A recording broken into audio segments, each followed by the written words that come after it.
नमस्कार जी। नमस्कार। क्या नाम है आपका? रितु। कहाँ से आए हो? जयपुर से। अच्छा मैम, एक चीज़ बताइए, जैसा कि यहाँ पे देखा जा रहा है हर पार्क में संत रामपाल जी के फॉलोअर्स आज बैठे हुए हैं, तो आप लोग यहाँ पे क्यों आते हो? हम यहाँ पे तारीख होती है संत रामपाल जी महाराज जी की, तो उस तारीख पे आते हैं। संत रामपाल जी तो जेल में हैं, उनको सज़ा भी हो गई, फिर आप लोगों के आने का यहाँ पे क्या मकसद है, क्या फ़ायदा? एक्चुअली जो आध्यात्मिकता में बिलीव करते हैं तो वो लोग समझ सकते हैं कि जब आप अपने गुरु के पास जाते हैं तो अश्वमेघ यज्ञ के समान पुण्य मिलता है। तो वो लोग उस चीज़ को हम ही समझ सकते हैं, हम एक्सप्लेन नहीं कर सकते, तो मतलब हमें अच्छा लगता है, इसलिए हम आते हैं। क्या आपको लगता है कि जो संत रामपाल जी जेल में हैं और आप फिर भी उनके पीछे लगे हुए, तो क्या आप सही कर रहे हो? बिल्कुल, क्योंकि आज के टाइम में कोई भी इंसान ऐसा नहीं है जो बिना किसी लाभ और फायदे के कुछ भी काम करेगा। तो हमें यहाँ पे बहुत बेनिफिट मिल रहे हैं, इसलिए हम आते हैं। क्या एजुकेशन है आपकी? मैं डॉक्टर हूँ।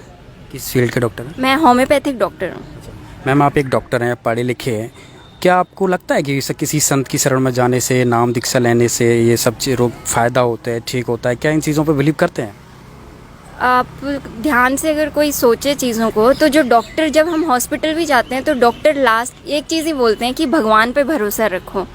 ठीक है, तो डॉक्टर से ऊपर भगवान है, उस चीज़ में बिलीव, मतलब हमारे जो वेद है, हमारी जो बुक्स हैं, वो चीज़ भी ये बोलती हैं कि ठीक है, वो एक पॉजिटिव एनर्जी आती है, उसकी वजह से होता है। और मैं इस चीज़ में, क्योंकि मैंने पर्सनली इस चीज़ को एक्सपीरियंस किया है, मैं इसलिए मानती हूँ कि हाँ, भगवान भी हैं और वो हमें हेल्प करते हैं। आपको क्या हेल्प हुई संत रामपाल जी की तरफ से? ऐसे लोगों के काफ़ी इंटरव्यू लिए हैं, किसी का कैंसर ठीक होता है, किसी को कुछ, मतलब हर एक प्रकार का लाभ मिलता है, ऐसा बताते हैं।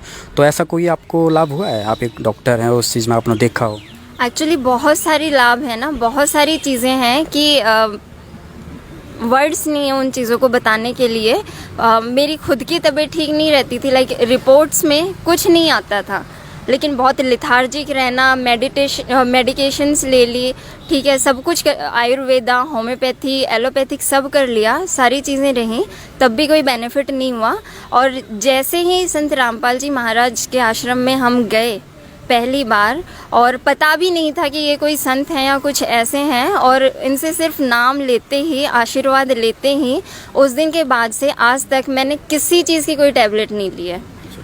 मैम, एक चीज़ बताइए, दूसरा लोग ये कहते हैं कि भाई संत रामपाल जी के जो फॉलोअर्स हैं वो अनपढ़ हैं, इसलिए संत रामपाल जी के पीछे लगे हुए हैं, तो इस बात में क्या कितना लॉजिक है?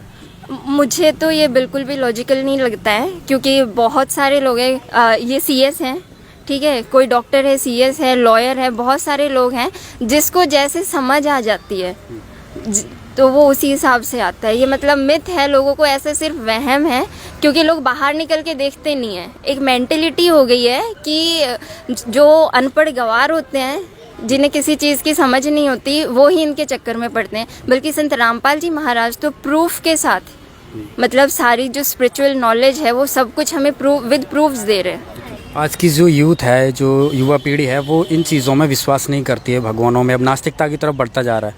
तो आप क्या मैसेज देना चाहेंगे ऐसे लोगों के लिए, जो संत रामपाल जी को मतलब एक बाबा की कैटेगरी में उन्होंने लगा रखे कि सारे बाबा एक से होते हैं, काफ़ी सारे बाबा जेल में जा चुके हैं, संत रामपाल जी भी जा चुके हैं, तो उन सब से संत रामपाल जी क्या डिफरेंस है? संत रामपाल जी, मैं सब लोगों से एक ही रिक्वेस्ट करना चाहती हूँ। एक्चुअल में क्या है कि सही संत मिले नहीं, सही डायरेक्शन मिली नहीं, तो लोग यकीन तो करते हैं, यूथ भी बिलीव तो करता है कि भगवान है, लेकिन उन्हें बेनिफिट नहीं मिला, उन्हें सही डायरेक्शन नहीं मिली, जिसकी वजह से फिर वो एट द एंड इस चीज़ को यूँ कर देते हैं कि भगवान कुछ नहीं होता। तो उनसे यही रिक्वेस्ट है कि एक बार अपने 24 घंटे में से थोड़ा सा टाइम निकाल के इनका सत्संग सुने, बुक्स पढ़ें, और उसके बाद फिर सही और गलत क्या है उस चीज़ का निष्कर्ष निकालें। जी मैम, एक चीज़ और बताइए, संत रामपाल जी का समाज सुधार में क्या योगदान है?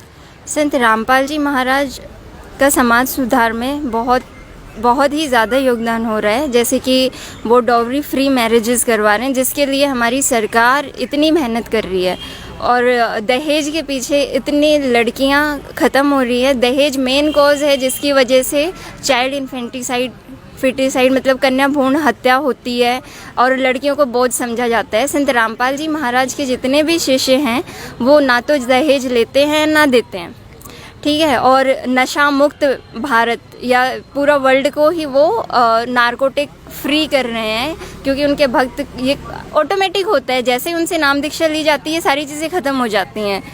मैम जैसा कि आपने बताया संत रामपाल जी दहेज मुक्त विवाह करते हैं। आजकल देखा जा रहा है दहेजों के लोग जो बड़े बड़े मंत्री भी हैं वो भी करोड़ों रुपए खर्च करते हैं अपनी शादियों में।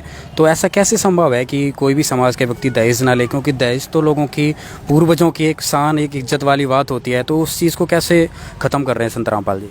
देखो, ये जैसे आपको नॉलेज होती है ना, मतलब लोगों की इनर सोल कभी नहीं मानती है। एक पिता जिसकी बच्चे की शादी होने वाली होती है, वो इतना टेंशन में रहता है, वो कभी एंजॉय नहीं करता है शादी को। उसको एक प्रेशर रहता है जब वो बच्ची पैदा होती है, तब से अंदर से वो कभी नहीं चाहता कि इतना दहेज दूं, ये सब करूं, लेकिन वो जो समाज का प्रेशर है उसकी वजह से उसे करना पड़ता है। और जब आपको एक्चुअल में स्पिरिचुअलिटी का नॉलेज होती है और आपको सही गुरु मिलता है, तो उनके वचन में इतनी शक्ति होती है ना कि आप ऑटोमेटिक मतलब समाज से भी लड़ जाते हो। आप सही चीज़ के लिए आप समाज से लड़ जाते हो, जिस चीज़ के लिए आप पहले डर रहे होते हो। क्या आपके पेरेंट्स आज टेंशन फ्री है कि जब आपकी मैरिज होगी तो वो डोरी का दहेज का कोई लेन देन नहीं होगा?